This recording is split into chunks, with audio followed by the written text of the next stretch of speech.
하나님 말씀 에베소서 1장 1절에서 14절의 말씀을 다 같이 받들어 읽겠습니다. 하나님의 뜻으로 말미암아 그리스도 예수의 사도된 바울은 에베소에 있는 성도들과 그리스도 예수 안에 있는 신실한 자들에게 편지하노니 하나님 우리 아버지와 주 예수 그리스도로부터 은혜와 평강이 너희에게 있을지어다. 찬송하리로다. 하나님 곧 우리 주 예수 그리스도의 아버지께서 그리스도 안에서 하늘에 속한 모든 신령한 복을 우리에게 주시되 곧 창세전에 그리스도 안에서 우리를 택하사 우리로 사랑 안에서 그 앞에 거룩하고 흠이 없게 하시려고 그 기쁘신 뜻대로 우리를 예정하사 예수 그리스도로 말미암아 자기 아들들이 되게 하셨으니 이는 그가 사랑하시는 자 안에서 우리에게 거저주시는 바 그의 은혜의 영광을 찬송하게 하려는 것이라. 우리는 그리스도 안에서 그의 은혜의 풍성함을 따라 그의 피로 말미암아 속량 곧 죄사함을 받았느니라. 이는 그가 모든 지혜와 총명을 우리에게 넘치게 하사 그 뜻의 비밀을 우리에게 알리신 것이요 그의 기뻐하심을 따라 그리스도 안에서 때가 찬 경륜을 위하여 예정하신 것이니 하늘에 있는 것이나 땅에 있는 것이 다 그리스도 안에서 통일되게 하려 하심이라. 모든 일을 그의 뜻대로 그의 뜻의 결정대로 일하신 이의 계획을 따라 우리가 예정을 입어 그 안에서 기업이 되었으니 이는 우리가 그리스도 안에서 전부터 바라던 그의 영광의 찬송이 되게 하려 하심이라. 그 안에서 너희도 진리의 말씀 곧 너희의 구원의 복음을 듣고 그 안에서 또한 믿어 약속의 성령으로 인치심을 받았으니 이는 우리 기업의 보증이 되사 그 얻으신 것을 속량하시고 그의 영광을 찬송하게 하려 하심이라. 아멘. 봉독의 말씀으로 하늘에 속한 신령한 복이라는 제목으로 말씀을 함께 나누고자 합니다. 이 그림은 훗날 우리가 하늘나라에 들어갈 때 새하늘과 새 땅, 새 예루살렘, 그 예루살렘의 12진주문 중에 하나를 열고 들어갔을 때 보이는 생명수 강과 생명나무 열매를 보이고 있습니다. 참 이런 그림도 대단하죠. 미국의 어떤 한 여성이 요한계시록을 다 그려냈던 걸 우리가 볼 수 있습니다. 자, 여러분, 우리가 지난주에 사도행전 28장을 살펴봤는데 로마에 도착해서 바울이 죄수의 몸으로 자기 셋집에서 2년 동안 오는 모든 사람들에게 하나님 말씀을 이렇게 전했다라는 사실입니다. 그래서 그 2년 가운데 어떤 분들은 우리 옛날의 목사님들은 옥중서신이라고 해서 무슨 뭐 찬바람이 불고 또 아주 지하 감옥에서 손을 호호 불면서 그렇게 했던 게 아니고요. 사도 바울이 로마 사도행전 28장 마지막 절에 보면 자기 셋집에서 그랬습니다. 소위 말하면은 가택연금입니다. 자기가 돈을 내서 자기 집을 얻었어요.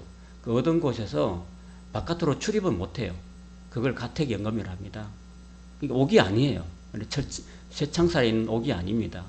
너무나 많은 사람들이 또 교회가 옥중서신 그래가지고 에필골몬, 에베소서, 빌립보서, 골로새서, 빌레몬서 이렇게 말하는데 아니죠. 여러분은 똑바로 하시기 바랍니다. 옥중서신이 아니고 그냥 가택연금된 상태에서 나가지는 못하고 오는 사람들은 마음껏 영접할 수 있는 그런 시스템이었습니다. 여러분, 그 가이사랴에서 2년 동안 감옥에 있었잖아요. 그 2년 동안 바울이 얼마나 답답했겠습니까? 병원에서 한 며칠 있어도 막 집에 가고 싶은데 감옥에서 한 2년 동안 있어봐요. 얼마나 답답하겠습니까? 그 2년 동안 바울을 하나님께서 구유시켜 나온 다음에 많은 그런 기도와 묵상을 하게 하신 거겠죠. 그리고 로마에 갈 수 있는 그런 준비를 하도록 하신 거겠죠. 그리고 풍랑을 뚫고서 로마에 도착했는데 도착하자마자 또 죄수의 몸이기 때문에 이 자기 셋집에서 2년 동안 또 갇힌 상태였습니다. 뭐 나가서 그 로마 시내를 돌아볼 그런 여유도 없고 뭐 쇼핑할 수 있는 그런 여유도 없는 그런 상태였습니다. 얼마나 답답할까요? 보통 사람 같으면은 참 이렇게 답답해서 하나님 왜 저를 이렇게 연 4년 동안이나 이렇게 감옥에 가둬서 저를 힘들게 하십니까? 라고 불평할 수도 있겠죠. 그죠? 자, 그런 상황에서 바울이 이제 연 4년 동안 깊은 묵상을 하고 또 신학적인 어떤 정리를 하게 되는 계기가 된 거죠.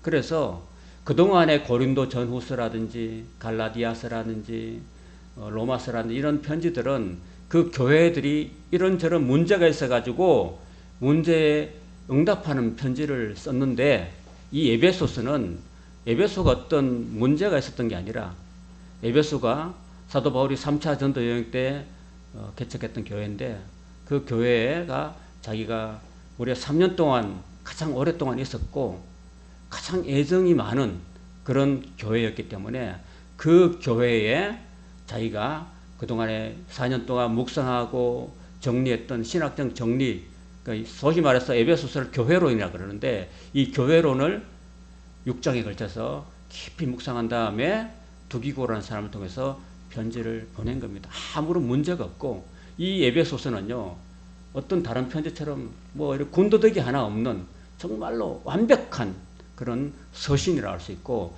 서신의 여왕이라고 할 수 있고, 서신의 황태자라고 할 수 있을 정도로 굉장히 아주 수려한 그리고 아주 완벽한 그러한 교회론을 담고 있는 것입니다. 자, 그러면서 이제 이 편지를 이제 쓰게 된 거죠. 하나님의 뜻으로 말미암아서 그리스도 예수의 사도된 바울은 에베소에 있는 성도들과 이렇게 되어 있어요. 에베소를 갈로로 딱 칩니다. 그죠? 그러면 사실은 에베소뿐 아니라 에베소 주변에 있는 아시아 7교회들 있잖아요. 에스보드, 사빌라, 에베소, 서머나, 버가모, 도아디라, 이런 빌라델피아, 라오디게아, 이런 7개의 교회들에 있는 성도들과 그리스도 예수 안에 있는 신실한 자들에게 편지한다 그랬습니다. 그래서 이걸 보통 말해서 돌려있는 편지라 해서 회람 편지라, 회람 서신이라 이렇게 얘기를 합니다. 자, 여기 사도 바울이 편지의 서두를 이렇게 시작하면서 에베소에 있는 성도들과 그리스도 예수 안에 있는 신실한 자들에게 이렇게 말합니다. 한번 따라해 볼까요? 신실한 자들. 신실한 자들이 어떤 사람일까요? 약속을 잘 지키는, 또 신뢰가 깊은, 야, 저 사람은 믿을 만해, 이런 사람들을 이야기하는 거죠. 우리 한국 교회 개신교회가 굉장히 폭발적으로 부흥했습니다. 많은 성도들이 이 땅에 살아가고 있습니다. 그런데 아쉬운 점은 교회 다니는 사람들 말고 세상 사람들이 예수 믿는 사람들은 정말 믿을 수 있다 이렇게 되어야 되는데 그게 잘 안 되는 거죠. 야, 교회 다니는 사람들이 가만히 보니까 사기도 많이 치고 세상 사람들과 별로 다른 게 없다. 뭐 과속도 똑같이 하고 또 음주운도 똑같이 하고 그 세상 사람들하고 별 차이가 없는 그런 모습 속에서 이 기독교의 이미지가 굉장히 다운되는, 그래서 전도가 잘 안 되는 이런 시대를 우리가 살아가고 있다는 것이 하나님 보실 때도 그렇고 참 안타까운 일입니다. 그래서 신실한 자들, 교회 다니는 사람들은 정말 신실하다.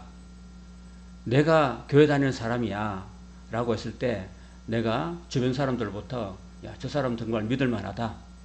저 사람들 진짜야. 뭐 드라마에도 보면 진짜가 나타났다 이런 것도 있는데 정말 진짜다. 저 사람은 진짜다. 이런 평가를 우리가 받아야 될 줄로 믿습니다. 일본의 기독교인이 한 소수에 있답니다. 일본 인구가 한 1억이 된다고 하는데 그 중에서 한 1% 정도, 한 100만 명에 가까운 그런 믿는 자들이 있다고 합니다. 극소수이긴 하지만은 정말 그 사람들 이야기를 들어보면 상당히 신실하고 친절하고 정직하다고 하며 그 일본에 있는 기독교인들은 모든 사회, 세상 사람들로부터 인정을 받는다고 합니다. 근데 그에 비해서 우리 한국교회 성도들은 어떤 이는 우리 교회는 다니기는 다니는데 다만 예수 믿고 복이나 좀 받아보겠다 이렇게 세상적이고 물질적인 그런 생각들을 많이 하면서 우리 한국교회가 폭발적으로 부흥한 70년대, 80년대 보면은 모토가 뭐냐 하면요. 내 영혼이 잘되면 같이 범사가 잘되고 강건하다. 이런 그 축복들, 그죠? 어떤 축복들이 워낙 우리가 가난하게 살아왔기 때문에 한국 전쟁 이후에 우리나라를 이렇게 박정희 대통령이 많이 발전시키는 와중에 새마을 운동도 하면서 정말 한번 잘 살아보세 라는 그런 모토가 있었잖아요. 그래서 한국 교회가 그런 모토와 더불어서 정말 영혼이 잘되고 범사가 잘되고 강건하고 뭐 이런 기복적인 어떤 신앙을 많이 강조해 왔던 것이 사실입니다. 그래서 서울에 어떤 교회는 70만 명이나 되는 큰 교회가 있다고 합니다. 근데 그 교회가 오늘 이렇게 오늘날 와서 세상 사람들로부터 정말 믿을 만한 사람들이다 라고 칭찬을 받느냐 하면은 그렇지 못하다는 안타까운 사실인 것을 우리가 돌아보면서 우리가 좀 더 예수 믿는 사람으로서 신실한 성도가 되어야 된다라는 어떤 자각을 한번 하게 되는 거죠. 그죠? 그래서 요즘에 서울 사람들의 그 가치 기준이 뭐냐 하면은 등평이라고 합니다. 등평. 등은 뭐냐 하면은 당신네 아들이 학교에서 몇 등 하느냐. 그걸로 이제 아이의 그 사람의 가치를 평가하고, 당신은 아파트 몇 평에 사느냐. 그 평수로 그렇게 사는 거예요. 가치 기준을 판단합니다. 당신이 강북에 사느냐, 강남에 사느냐, 이런 걸 가지고 사람들의 그 기준을 물질적으로 평가한다는 거죠, 여러분. 이게 이렇게 만약에 판단한다면은 여러분, 예수님은 어떤 사람이 따라오면서 그렇게 말했잖아요. 내가 예수님 따라가겠습니다. 저를 제자로 삼아 주십시오 라고 했을 때 예수님이 뭐라고 그랬죠? 여우도 굴이 있고 새도 집이 있는데 인자는 머리 둘 곳이 없다. 그랬잖아요. 나한테는 땅이 한 평도 없다 이 말입니다. 사실 예수님이. 그럼 예수님이 세상적으로 가치 기준을 보면은 예수님이 복을 받은 사람입니까? 복을 받지 못한 사람입니까? 복을 하나도 받지 못했잖아요. 그렇잖아요. 그러나 그 예수님 보십시오. 바울을 보십시오. 바울이 지금 이 복음을 전하면서 바울이 자기 지금 셋집에 들어가 있잖아요. 셋집에. 셋방을 살고 있다니까요. 바울이 지금 자기 집도 없이. 그러니까 이런 상황에서 그렇게 편지를 쓴다는 거죠. 저는 다만 이 말씀을 우리가 함께 묵상하면서 에베소서를 묵상하면서 너무나 우리가 가치 기준을 세상에 잘 먹고 잘 사는, 좋은 차 타고 좋은 집에 살고 넓은 아파트 살고 이런 것들로 가치 기준을 삼지 마시고, 정말 우리는 성도로서 이 세상에 어떤 짧은 인생 살잖아요. 그죠? 짧은 인생 살면서 우리의 가치 기준이 좀 바뀌어졌으면 좋겠다. 그런 의미에서 오늘 제가 제목을 하늘에 속한 신령한 복이라고 이렇게 잡았습니다. 한번 따라봅시다. 하늘에 속한 신령한 복. 예. 여러분, 우리가 이제 우리 살만큼 살아왔잖아요. 그죠? 그죠? 인생에 살만큼 살아왔으니까 이제 여러분 겪어보셨잖아요. 아무리 잘 살아도 밥을 하루에 10개 먹겠습니까? 20개를 먹겠습니까?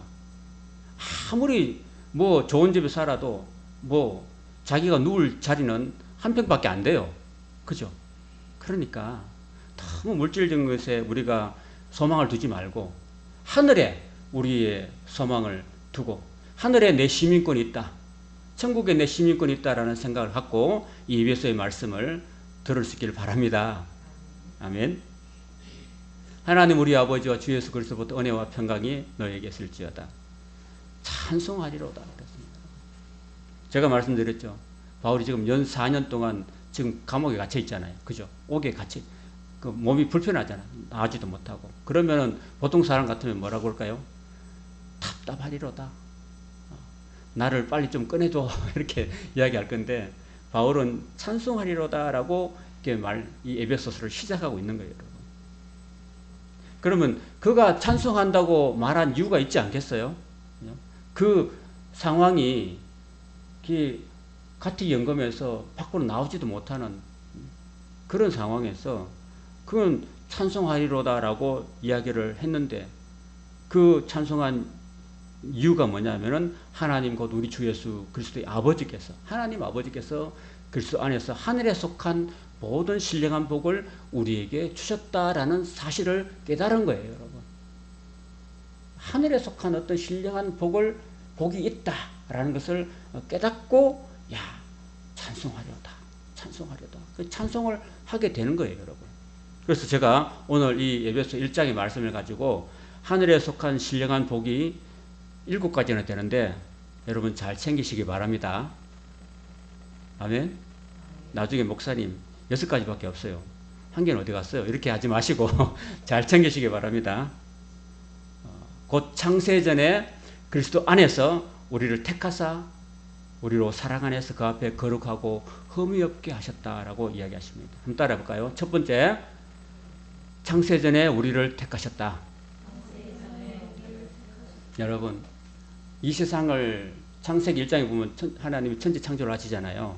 근데 천지 창조하시기 전에 저와 여러분을 택하셨다는 겁니다, 여러분. 저와 여러분을 택하셨다는 거예요. 하나님의 백성으로, 자녀로 택하셨다는 거죠. 그 증거가 뭐냐? 여러분이 지금 예배당에 나와서 앉아서 예배 드리는 겁니다. 증거가. 자, 옛날에 조선시대에 보면은 예를 들어서 중전이 이제 병으로 죽었다 칩시다. 아니면 애를 낳다가, 옛날에 애를 낳다 많이 죽었잖아요. 죽으면은 젊은 중전이 애를 낳다가 죽었다. 그러면은 또 후궁을 간택하든지 아니면 중전을 새로 간택하잖아요. 그죠? 간택할 때 전국에 간택령을 내리죠. 그러면은 예를 들어서 15살부터 20살까지 전국의 모든 처녀들은 결혼을 못해요. 혼인 금지령이 생깁니다. 그러고 난 다음에 이제 정성들, 고위 관료들 자식들이 전부 다 이제 불림 받죠, 그죠? 왕의 중전으로 간택되기 위해서 분리받잖아요. 그러니까 궁궐에 다 모입니다. 그래가지고 그 수없이 많은 그런 시험과 또 과정을 거쳐서 딱 한 사람이 간택되죠, 그죠? 자, 간택됐다 칩시다. 그 간택된 사람이 영의정의 딸이라 칠지라도 영의정이 그 딸한테 함부로 못하죠. 그죠? 왜? 중전이 될 분이니까. 얼마나 귀할까요? 그래서 그 부모라도 그 자식에게 함부로 못하는 거예요. 그죠? 그만큼 중전으로 간택되는 거에 대해서 아주 귀하게 여기는 겁니다. 그 임금의 부인이 되니까 어쩌게 보면은 영의정보다 더 높은 거죠. 그죠? 임금의 부인이니까. 그래서 함부로 못했다는 거예요, 여러분. 그런데 한번 바꿔서 생각해 보세요. 우리가 이 세상의 어떤 임금이나 그게 아니라 왕 중의 왕, 임금 중의 임금이신 우리 하나님으로부터 우리가 이 세상 창조되기도 전부터 우리가 하나님으로부터 간택받았다는 사실이에요, 여러분. 수많은 사람들이 세상에 살고 그리고 태어나서 살다가 죽어가잖아요. 그죠? 고대로부터 또 우리 세상 끝날까지 그 많은 사람들 중에서 하나님이 어떤 한 사람을 택하셨다는 거예요, 여러분. 하나님의 자녀로 택했다는 그 사실 자체가 얼마나 귀하냐 하는 거예요, 여러분. 그래서 저와 여러분들이 이 시간에 여러분들이 예배당에 나와서 하나님께 예배하는 그 사실 자체가 여러분이 하나님께 간택받았다, 선택받았다는 사실 여러분 기억하시고 여러분 자신이 나는 하나님께 택함받은 존재다 라는 사실을 기억하시고 한번 합시다. 나는 소중한 존재다. 그걸 기억하시기 바랍니다. 그래서 여러분 소중한 존재이기 때문에 여러분 함부로 여러분의 몸을 함부로 하면 안 되고 여러분의 생명을 함부로 자살로 이끌면 안 되는 거예요. 아시겠죠? 왜?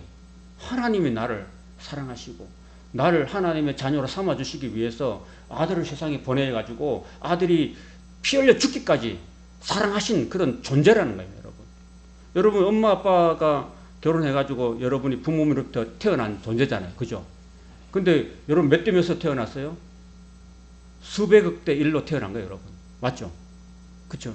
여러분은 금메달이에요, 금메달. 금메달을 따서 여러분이 이 세상에 태어난 존재이기 때문에 여러분이 각자가 소중한 존재라는 사실을 꼭 기억하시기 바랍니다. 그 기쁘신 뜻대로 우리를 예정하사 예수 그리스도 말미암아 자기 아들들이 되게 하셨다. 그랬습니다. 두 번째, 세 번째가 그렇습니다. 한번 따라합시다. 예정. 그 다음에 자기 아들들이 되게 하셨다. 여기 아들들이 됐다는 것은 자녀들이 되게 했다는 거예요. 자녀들. 하나님의 자녀들이 되게 했다는 거예요. 여러분, 하나님이 예정을 하셨대요. 저와 여러분은 5분 후에 일을 알 수 있을까요? 모를까요? 모르죠. 5분 후에 일을 안다면은 이 세상에 교통사고는 없겠죠. 5분 후에 내가 교통사고 나는데 누가 차 타고 가겠어요? 그냥 내려버리지. 안 그러겠어요?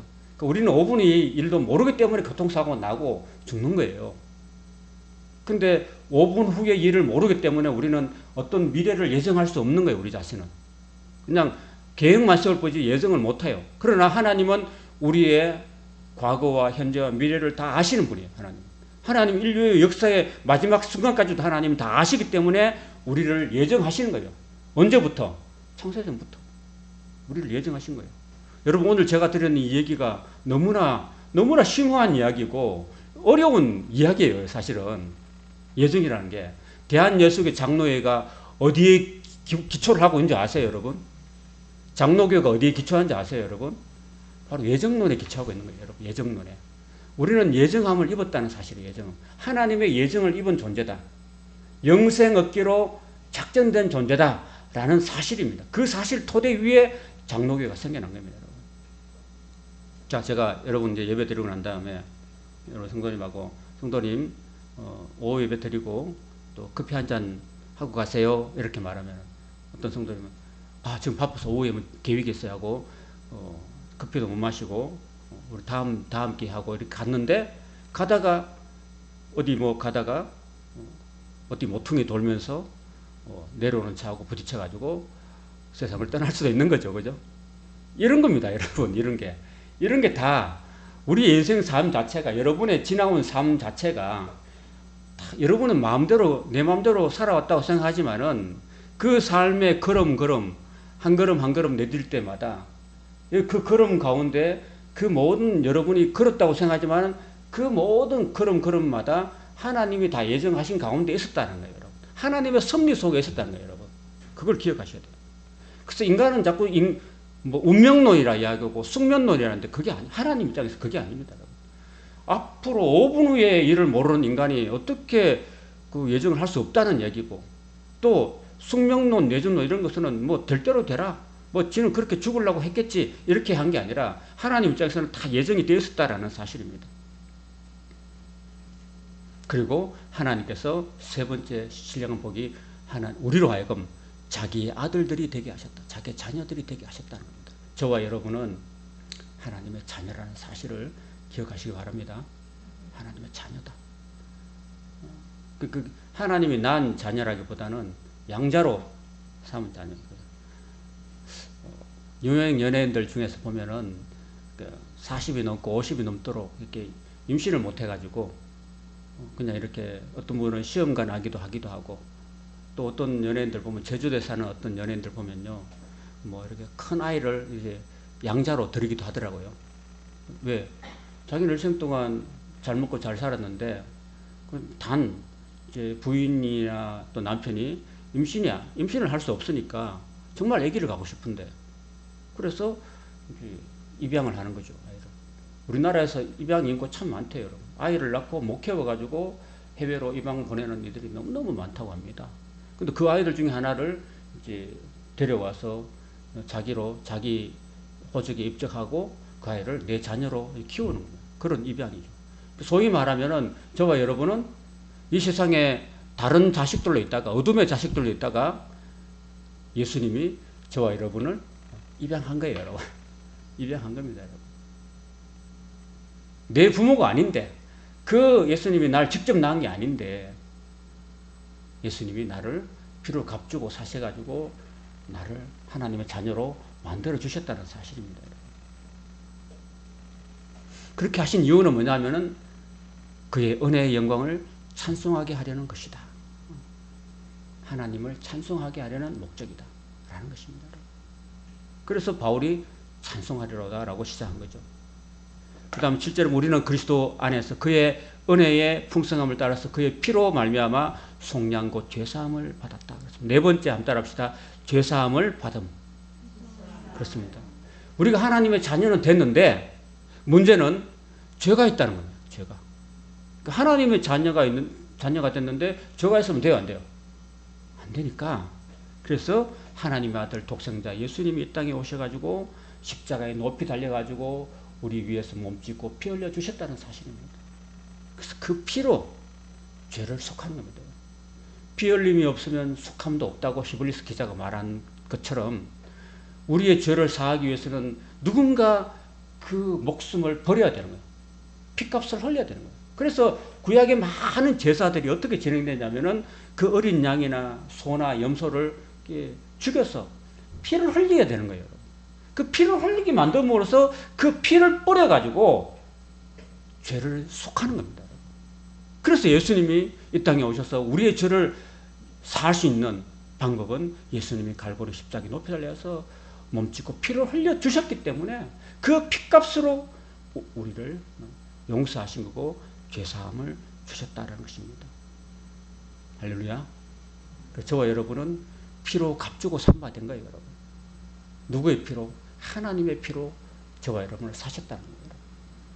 돈으로 산 게 아닙니다.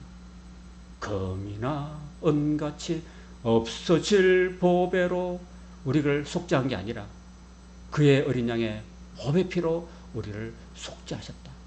우리를 용서해 주시고 또 죄사함을 주셨다라는 사실입니다.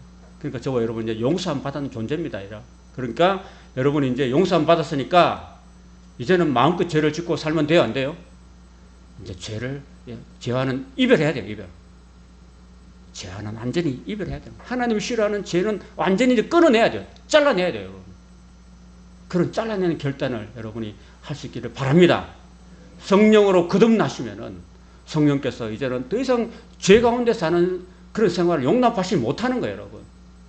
그래서 여러분이 기도하고 성령 충만을 받아야 되는 이유는 성령 충만하면은 여러분이 이제는 죄하고 이별하는 그런 용기가 생기는 거예요, 여러분.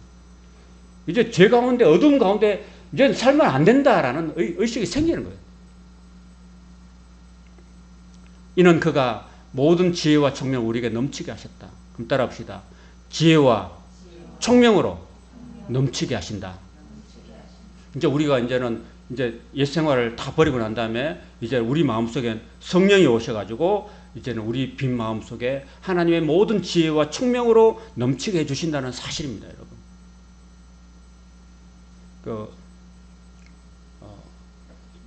보니바틀이라는 그 여행가가 있어요. 보니바틀 여러분 들어보셨어요? 들어봤어요? 이런 여행가들이 젊은 여행가들이 어쩌면 참 이렇게 배낭 한 개 메고 온 세계를 막 다니는 코로나19 지나간 다음에 이제 막 세계를 여행하는 그런 붐이 또 일고 있잖아요. 그래서 그런 친구들이나 또 많은 여행가들 그런 이야기를 들어보면요, 온 세계를 다니다 보면은 기독교 국가와 비기독교 국가가 있다고 합니다. 유럽 같은 기독교 국가들은 선진국이 되죠. 그런데 저 남미나 아프리카 이런 데 가보면요, 나라가 미개하고 또 저기 인도 같은 데 가보면요, 인도 이런 데 가보면은 막 꾸정물을 먹고 살아요. 그 꾸정물에다가 빨래를 하고 그 꾸정물에다가 막 그 세수를 하고 그렇게 살아요. 하나님이 없는 비기독교 국가는 그렇게 여행해 보면은요, 너무나 미개하고 문화가 막 낙후되어 있고 그래요. 그리고 지금 그런 세계가 딱 이렇게 이분포로 나눈다면은 이렇게 잘 사는 나라가 있고 못 사는 나라가 있는데, 잘 사는 나라는 왜 잘 사느냐면은 하나님께서 그 예수를 믿게끔 하고 난 다음에 예수를 믿는 민족들에게는 하나님이 뭘 주시냐면은 하나님의 지혜와 하나님의 총명을 막 쏟아 부어 주시는 거예요, 여러분. 그래서 그 나라에 가면은 과학이 발달하고 문명이 발달하는 거예요, 여러분. 그러니까 유대인들 보세요. 또 기독교인들 보세요. 온 세계를 다 이렇게 주름 잡고 있잖아요. 그죠? 유대인들이 세상에서 한 500만 명 정도밖에 안 된대요. 500만 명. 참 유대인도 500만 명밖에 안 돼. 그 유대인들이 온 세계를 다 휘어잡고 있어요, 여러분. 그 미국이라는 나라가 미국 사람들이 살지만은 그 나라의 경제를 누가 쥐고 있느냐 하면 유대인들이 쥐고 있어요. 유대인들이 모든 방송 매체 그리고 모든 하버드 대학을 비롯해서 모든 예일대, 스펀, 모든 미국의 대학교를 다 쥐고 있고, 언론들, MBC, 또 뭐 콜롬비아 방송, 미국의 NBA 모든 것들이 다 유대인들이 다 잡고 있어요. 언론과 정치계들. 미국의 대통령도 누가 잡고 있느냐면요, 유대인들이 잡고 있어요. 유대인들이 마음껏 이렇게 한답니다. 유대인들이. 한 번은 공화당에서, 한 번은 민주당에서 그냥 갈아치기 하는 거예요, 여러분. 이 모든 경제와 군사와 정치와 교육과 문화, 모든 것들을, 심지어 금융까지도 다 이렇게 유대인들이 장악하고 있는데, 그 유대인들이 옛날부터 하나님을 섬겼잖아요. 유신 하나님을 섬겼기 때문에 그들이 이제 예수님만 받아들이면 이제 세상이 종말이 오는 건데, 그 유대인들을 비롯해서 기독교인들에게 하나님께서 모든 지혜와 총명을 넘치게 해 주셨기 때문에 그 기독교가 들어가는 곳마다 다 선진국이 되는 거예요. 우리 대한민국이 얼마나 가난한 나라였습니까? 우리가 100년 전만 해도, 여러분, 우리가 일제 그 강점기의 억압 속에서 살았잖아요. 그죠? 나라 힘이 없어가지고. 대원군이라는 고종임금의 아버지가 세국 정책을 펼쳤어요. 외국 문화가 못 들어오게끔, 서양 기독교가 못 들어오게끔 다 이렇게 빗장을 치고 살았어요. 세국 정책을 했습니다. 힘이 없는 거예요. 그 일본은 200년 전에 메이지 유신을 통해서 기독교를 받아들였어요. 받아들여가지고 일본이 우리보다 훨씬 더 잘 살잖아. 그죠? 잘 사는 이유가 뭘까요? 선진 문명을 받아들인 거예요. 기독교 문명을 받아들였기 때문에 하나님이 그 문명을 받아들인 민족에게 지혜와 총명을 막 부어주셨기 때문에 그들이 이게 엄청나게 부강하고 선진국이 되는 거죠. 그래서 이 일본이라는 나라가 우리나라를 침투해 들어오고 우리나라를 그냥 확 휘어잡고 중국도 먹고 그랬잖아요. 그죠? 또 러시아까지 전쟁,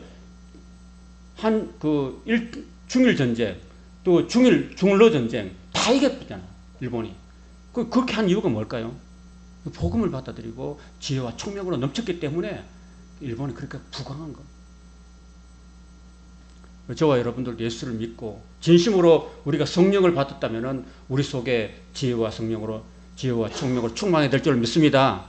학생들도 마찬가지예요. 학생들도, 공부하는 학생들도 우리 마음속에 예수님을 모시고 성령님을 모시고 살면은 우리 마음속에 하나님 주시는 지혜와 총명으로 충만하게 될 줄로 믿습니다. 여러분, 다니엘이 얼마나 지혜롭고 총명했습니까? 다니엘이요, 비록 바벨론에 포로 잡혀갔지만은 그 음식을 구별해서 먹고 하나님만 온전히 섬겼기 때문에 하나님께서 다니엘과 세 친구들 사드락과 메삭과 아벳노에게 지혜와 총명을 물붓듯이 부어줬기 때문에 그 수많은 바벨론의 모든 왕족들 가운데서 1등 했잖아요. 그죠? 바벨론의 모든 왕족들보다 뛰어나게 하시고 또 친히 그 바벨론 느부갓네살의 그 면접에서 그 두드러지게 두각을 드러내잖아요. 그래서 다니엘이 죽을 때까지 총리 대신을 하는 거 봐요. 나라가 바뀌고 정권이 바뀌고 뭐가 다 바뀌어도, 시대가 바뀌고 다 바뀌어도 다니엘이요, 바벨론 시대를 지내서 페르시아 시대를 지내서 메대 시대를 지낼 것까지 계속해서 총리가 되고 어른이 되잖아요. 그런 걸 보면은 정말 예수 믿고 그 마음속에 성령을 모신 사람에게는 지혜와 총명으로 넘치게 해주시는 이런 은혜가 있다는 사실을 기억하고 우리가 하나님 안에서 성령 안에서 사시는 저와 여러분 되시길 축원합니다. 그 다음에 6번째는 한번 따라볼까요? 그 뜻의 비밀을 우리에게 알려주셨다. 그렇습니다. 그 뜻의 비밀. 여러분, 비밀이 뭘까요? 모든 사람이 다 아는 걸 비밀이라고 해요? 그건 아니죠. 또 모든 사람이 모르는 걸 비밀이라고 그래요? 그것도 아니에요. 아는 사람은 알고 모르는 사람은 죽었다 깨어나도 모르는 게 비밀이에요. 그게 비밀이라니까요. 그 비밀을 저와 여러분에게 알려주신 겁니다, 여러분. 그 비밀이 뭘까요? 비밀이. 그 비밀이 바로 예수님이라고 해요. 예수님. 예수님은요, 대학교 교수도 모르는 거고, 하나님이 그걸 안 열어주시면 모르는 거고, 초등학교 아이들도, 아니면 5살, 6살 어린 아이들도, 은한이도 있잖아요. 알 수 있는 거예요, 예수님을. 왜? 비밀이니까. 하나님이 열어주시면 알 수 있는 거예요, 여러분. 우리가 70평생, 80평생 살아도, 90평생 살아도, 하나님이 그 비밀을 안 열어주시면 모르는 거예요, 여러분. 그게. 근데 저와 여러분이 예수를 믿고 예수님을 부르고 예수를 믿는다는 사실 자체는 정말 우리가 큰 은혜를 받았다는 거예요. 그 비밀을 우리에게 알려주셨기 때문에, 여러분. 비밀을. 여러분 사랑하는 가족들, 여러분의 부인, 또 여러분의 자녀손들 한번 보세요. 너 교회 같이 가자. 예수 믿자. 하나님이 진짜 살아계셔. 이렇게 말하면 걔네들이 금방 예 알겠어요 하고 교회 나오던가요? 안 나오잖아요. 그게 아직 안 열려서 그래요. 안 열렸어. 안 열려서 그렇다니까요. 60평생 살아도 70평생 살아도 하나님이 그 비밀을 안 열어주시면 모르는 거예요, 여러분. 죽었다 깨나도 모르는 거예요. 그런데 우리 교회 학교 옛날에 해봤잖아요. 교회 학교 아이들. 우리 예비 씨가 어릴 때부터 부모 밑에서 모태신앙으로 살아왔고, 그리고 그 교회 학교 아이들 5살, 6살 아이들도 교회 나와서 앉아있어가지고 하나님 말씀 듣고 아멘 그러거든요. 그 왜 그럴까요? 하나님이 그 아이에게 열어주셨기 때문에, 그 순수한 마음을 탁 열어주셨기 때문에 아멘하고 받아줄 수 있는 거예요. 그 교수님, 돌이라는 그 교수님 보세요. 돌 교수님. 그 사람은 마태복음까지 자기 마음대로 해석해놓고도 예수님 안 믿어요. 김용옥이라는 사람. 안 믿는다니까요. 그리고 기독교를 비판해요. 그리고 천재 물리학자 있잖아요. 천재 물리학자가 있는데 그 사람들도 지금 돌아가셨는데 끝까지 하나님을 안 믿어요. 우주가 폭발했다 이런 설을 주장하면서 끝까지 하나님. 그렇게 머리가 비상하고 정말 훌륭한 정말 뛰어난 과학자 할지라도 하나님이 그 사람을 안 열어주니까 하나님 끝내 부인하고 죽었습니다. 하늘에 있는 것이나 땅에 있는 것이 다 그리스도 안에 통일되게 하려 하시며 모든 일을 그의 뜻대로 결정하시는 이의 뜻을 따라 우리가 예정을 입어서 그 안에서 기업이 되었다 그랬습니다. 이는 우리가 그리스도 안에서 전부터 바라던 그의 영광의 찬송이 되게 하려 하십니다. 그 안에서 너희도 진리의 말씀 구원의 복음을 듣고 그 안에서 또한 믿어 마지막으로 한번 따라합시다. 7번째, 약속의 성령으로 인치심을 받았다. 그렇습니다, 여러분. 자, 이제 정리해 볼게요. 창세 전부터 우리를 택하셨다는 겁니다. 첫 번째. 그 다음에 우리를 예정하셨다는 겁니다. 그 다음에 죄사함을 받았습니다. 그 다음에 죄사함을 받은 그 마음속에 하나님이 지혜와 총명으로 넘치게 했고, 또 그 뜻의 비밀을 우리가 알게 하셨다. 6개. 그 다음 마지막으로 성령의 인을 치셨다. 성령이 우리 마음속에 도장을 팍 치셨답니다. 너는 내 것이다 라고 도장을 찍음으로써 우리는 하나님의 소유가 됐다는 겁니다. 여러분 혹시 여러분이 집을 혹시 사게 된다면은 집 사면서 등기부 등본을 이전 등기성 추천하죠, 그죠? 그러면 여러분 도장을 여러분 이름이 딱 새겨져 가지고 찍어요, 안 찍어요? 그게 찍히죠. 여러분의 여러분 지금 살고 있는 주소지를 이제 제주 법원에 가가지고 등기부 등본을 탁 띄우면 여러분의 이름이 탁 찍히고 있죠, 그죠? 그처럼 그게 탁 찍히는 겁니다. 그 성령께서 우리에게 도장을 확 찍었다는 거예요. 성령 인을 탁 치셨다는 거예요. 너는 내 것이다 있잖아. 인치를 치셨다는 거예요. 자, 우리가 하나님의 소유가 되었는데 그러면 우리가 내 마음대로 살면 돼요, 안 돼요? 내 마음대로 살면 안 되고 누구 마음대로 살아야 돼요? 하나님의 기뻐하신 뜻대로 살아야 됩니다. 내가 진정 하나님의 자녀로 거듭났다면은 이제는 내가 하고 싶은 대로 살면 안 돼요. 그리고 죄를 지으면 살면 안 돼요. 하나님이 안 기뻐하시는 그런 삶을 살면 안 된다니까요.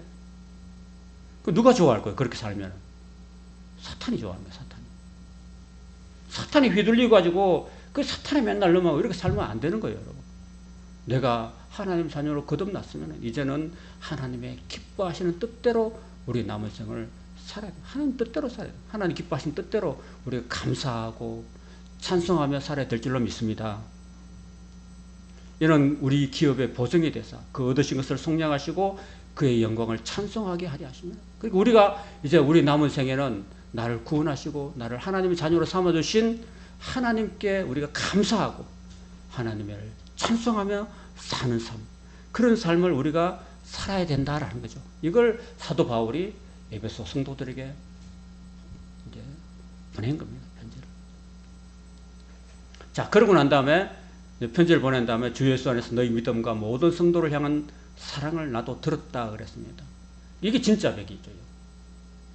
진짜로 우리가 거듭나고 하나님 자녀가 됐으면 이제 우리가 믿음으로 살아야 되고 성도를 향한 그 사랑을 가지고 살아야 된다라는 이야기를 하고 있습니다. 성도 중에서 어려움을 겪거나 아픔을 겪거나 또 시험에 들거나 이런 사람이 있으면은 우리가 기도해야 되고 사랑으로 품어줘야 된다 이 말입니다. 그리고 내가 기도할 때 저는 이게 참 은혜되더라고요. 내가 기도할 때 기억하면 너희로 말미암아 감사하기를 그치지 아니하고 바울이 이제 기도가 나오는데 17절부터 19절은 바울의 기도예요. 저 목회자의 기도라고 생각해요. 우리 주 예수 그리스도의 하나님 영광의 아버지께서 지혜와 계시의 영을 너희에게 주사 하나님을 알게 하시고 이런 걸 말해요. 저도 이런 똑같은 마음입니다. 하나님께서 지혜와 계시의 영을 저와 여러분에게 주셔서 하나님을 알게 되기를 축원합니다. 너희 마음의 눈을 밝히사 그 저와 여러분의 마음을 하나님께서 밝히사 마음의 눈 영안을 밝혀가지고 하나님이 우리를 이 땅에 부르신 이유가 뭘까? 우리를 하나님의 자녀로 부르신 그 소망이 뭘까? 천국의 소망이 얼마나 클까? 그 성도 안에서 그 하나님 나라의 기업의 영광이 얼마나 풍성한가? 하나님 나라가 얼마나 영원 복락의 세계인가? 라는 것이 무엇인가를 우리가 깨닫게 되기를 바랍니다. 그럼 우리가 짧은 인생 살면서 이 땅에서 그냥 먹고 마시고 사는 여기서 좀 벗어나가지고 좀 우리의 눈을 좀 시각을 하늘을 바라보면서 하늘나라의 그 소망을 두고 하늘나라의 풍성함을 우리가 바라보면서 살아야 된다. 그의 힘의 위력으로 역사하심을 따라 믿는 우리에게 베푸신 하나님의 능력이 지극히 크심이 어떠한 것을 너희로 알게 하시기를 내가 기도한다라고 이야기하고 있습니다. 하나님의 그 능력과 하나님의 그 풍성한 은혜, 하나님의 전능하심 이런 것들에 대해서 우리가 좀 알고 그 하나님을 소망으로 삼고 하나님 우리에게 약속하신 그 하나님 나라의 천국의 그 기업을 우리가 소망을 삼고 이 땅에 짧은 사는 동안에는 하나님의 기쁘신 뜻대로 우리가 살아가야 된다. 그런 삶을 살기를 바란다고 바울이 3년 동안 목회했던 에베소 교회 성도들을 향해서 그렇게 기도하고 있는 겁니다. 그의 능력이 그리스도 안에서 역사하사 죽은 자들 가운데서 다시 살리시고 예수님을 다시 살리시고 하늘에서 자기 오른편에 앉히시고 모든 통치와 권세와 능력과 주권과 이 세상뿐 아니라 오는 세상에 일컫는 모든 이름 위에 예수님의 이름을 뛰어나게 하시고 또 만물을 그의 발 아래 tuk종하게 하시고 그를 만물 위에 교회의 머리로 삼으셨다. 교회의 머리 대신 예수님입니다. 그럼 우리는 뭘까요? 그의 몸된 지체입니다. 예수님이 우리의 머리고 우리는 예수님의 몸된 지체입니다. 여러분 한 분 한 분이 다 귀한 하나님의 살아있는 리빙 스톤입니다. 여러분 교회를 지을 때 돌로 짓잖아요. 옛날에 그죠? 그 구라파에 가면 다 돌로 짓잖아요. 그죠? 베드로 성전이라든지 성소피아 성당 이런 거 보면은 다 돌로 지었어요. 그러니까 우리 하나가 여러분 각자가 다 살아있는 돌이에요. 그 돌로서 우리는 예수 그리스도의 성전을 우리가 만들어가는 겁니다. 교회는 그의 몸이니 만물 안에서 만물을 충만케 하시는 이의 충만함이니라 라고 말씀합니다. 그 교회가 하나님의 사랑으로 충만하고 저와 지체된 저와 여러분들이 예수 그리스도의 성령으로 충만해서 하나님의 은혜의 충만함을 누리면서 서로 성도 간에 교제하고 서로 사랑을 나누고 또 하나님의 풍성한 사랑을 세상 가운데 전파하며 그렇게 사는 그 삶이야말로 하나님이 기뻐하시는 삶인 줄로 믿습니다. 아멘.